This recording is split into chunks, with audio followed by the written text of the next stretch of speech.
Guys, it's VOD Supremacy coming at you again with another 5v5 defuse competitive Battlefield gameplay. This time you'll notice something different in the fact that I'm using the Recon.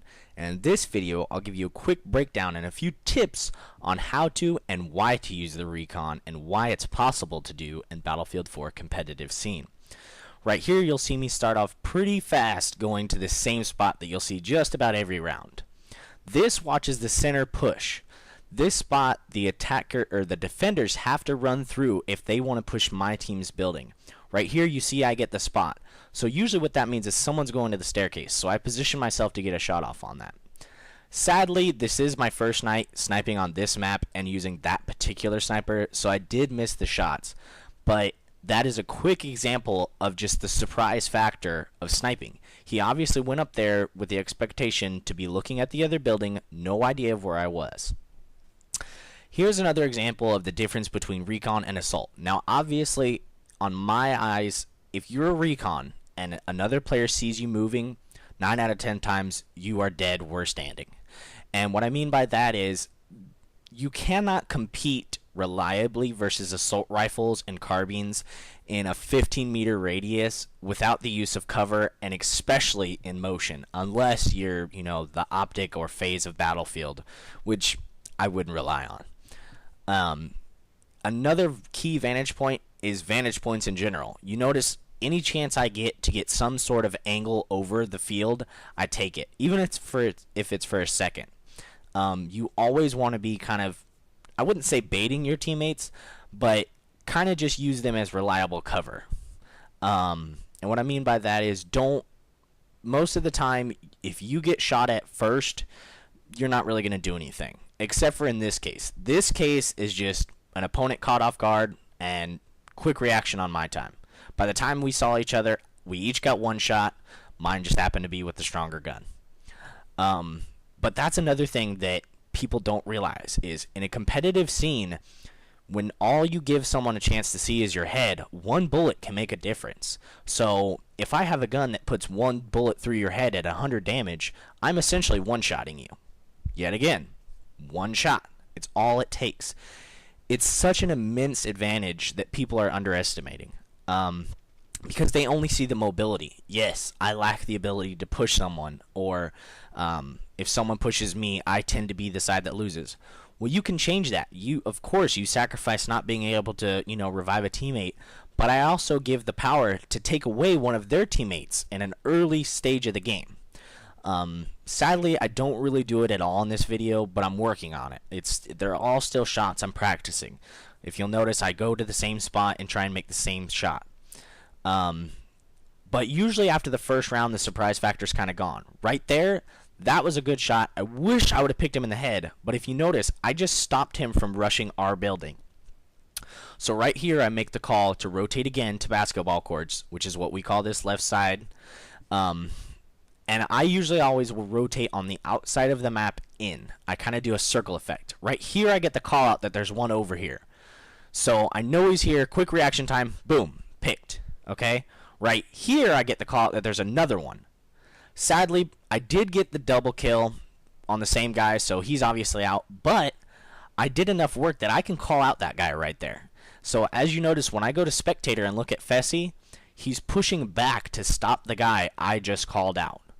So one person by myself, I shut down the middle rush, I shut down the left rush because I killed one and called the other one out. So essentially, I gave my life to stop two of theirs. I'll take a 1v2 any day. For me, that's always worth it. But you have to understand with Recon, it will change your gameplay. You can't be the same player as someone with an AEK or an AK-12 or Ace in their hand. You can't be, that aggressive. The best way I put it is passive aggressive. And what I mean by that is, if I see somebody that's being, standing on a head glitch, I will move myself in positions that can make me get the shot without putting my life in as much danger as possible. I always try and make it to where I can only see their head and they can only see my head, because in that instance, I have the advantage. It only takes me one shot when it can take them up to 3 or 4. And a lot of the times, especially in first rounds, I will get the surprise shot. people will head glitch with me, and you know, usually when you head glitch, you try and stand still to get the best shot you can. Well, when you do that versus a recon, I only need that one shot. After that, the recoil can be whatever it wants. It makes no difference to my gun. What you need to understand when you're reconning and we're trying to pick it up is find new spots. Put yourself in their shoes. Where would you go? I obviously always look at this spot because it's a problem for me to be rushed. Now, looking at this spot gives my teammates the advantage of knowing that we can either rush middle or I can push through the middle to these stairs to my left, which is what I do. I know it's safe. I know no one's watching it. I've essentially shut down the motion on that part of the map. No one is going to contest me right there because there's no contesting. They're either going to run through my bullets and maybe get lucky, or I'm going to pick them. That's the only options. So you notice the other team is playing a lot more passive this round. Look at where the spots are. We see one guy left. I see one guy far right trenches. They're way further back. They're nervous to play the rush, essentially because we've shut it down. I can take down an entire side of the map by myself because I'm using a shotgun essentially at long range. And what I mean by that is, if you have a teammate that calls out there's a guy with a shotgun around the corner, 9 out of 10 times you're not going to push him. Well, it's the same with a sniper. If they say, okay, sniper's watching the left, the distance gives me the advantage. The further we are away from each other, the better off I am. So I can essentially shut down a side of the map just because of the gun I'm using. I don't even need to necessarily hit you. Sometimes just knowing where they are can win you the round potentially, because it allows my teammates to move around where that one person is, and it shuts down that person's movement unless he's got balls of steel or is a just online warrior.